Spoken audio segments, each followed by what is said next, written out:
What's up YouTube? It's Faith of Raven and I just wanted to make a video on taking a Dell Optiplex office computer, specifically the mini tower version, and turning it into a pretty okay gaming computer. So I probably won't have any benchmarks or anything until another video in a week's time because I have to move stuff between my drives. But I'll just talk about the parts that went into this and how much money it costs to get like a pretty decent gaming computer up and running. So this itself cost me about 140 Canadian. Originally it was going to be 100 Canadian, but when this arrived in the mail, the motherboard had died. I tried everything to bring it back. It just wasn't working, so I had to shell out 30 bucks for a new one.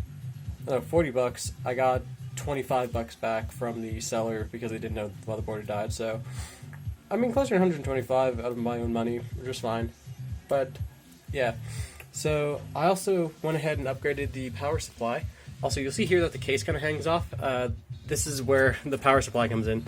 So this power supply is an OCZ 550 watt Fatal1ty power supply. It's just a touch larger on the sides than most ATX power supplies, I think. So unfortunately I had to remove the latching mechanism to fit this in. Like I tried taking out the motherboard first and trying to squeeze it in, it just wasn't gonna work. So I had to make a sacrifice of the latching mechanism. As we get deeper inside, also, sorry that my cable management is so bad. There's only so much you can do with these pre-builts.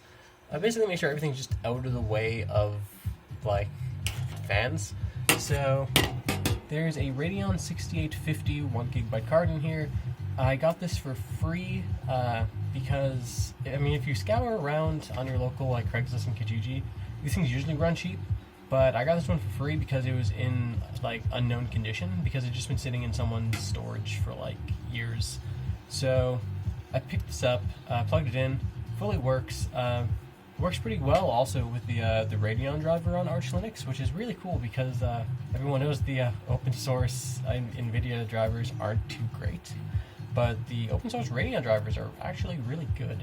The only issues I have are sometimes I get stuttering in games, but I have chalked that up, I think, to just a lack of VRAM. I assume that would just happen on any proprietary drivers too, not that I know that I can even install them. Also, I have an i5-2400 in here, just like the base CPU that comes with these Optiplex 390s. It's not the best CPU, not the worst CPU. It does the job, essentially. It's still good for what it is. I am going to be upgrading this to an i7-2600. Those can be found for about 80 bucks on eBay. Let me just double check the clock speed on this. I think it goes up to 3 gigahertz, and it's a quad-core 8-thread processor, I believe. So, pretty decent all things considered.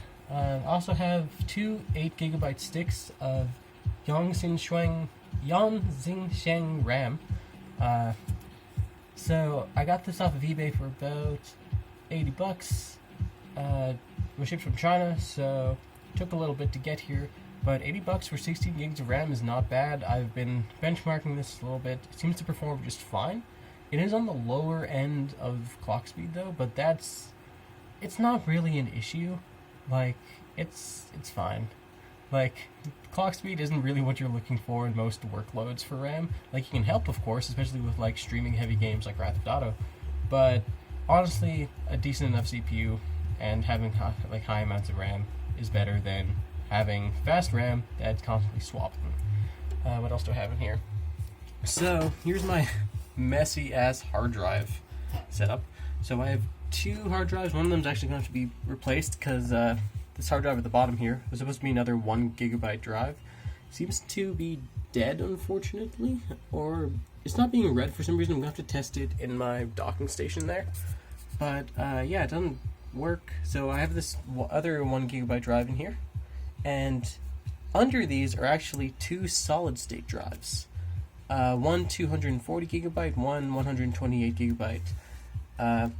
One works as my Linux boot drive and where I keep most of my Linux files. The other is a combination of macOS and Windows.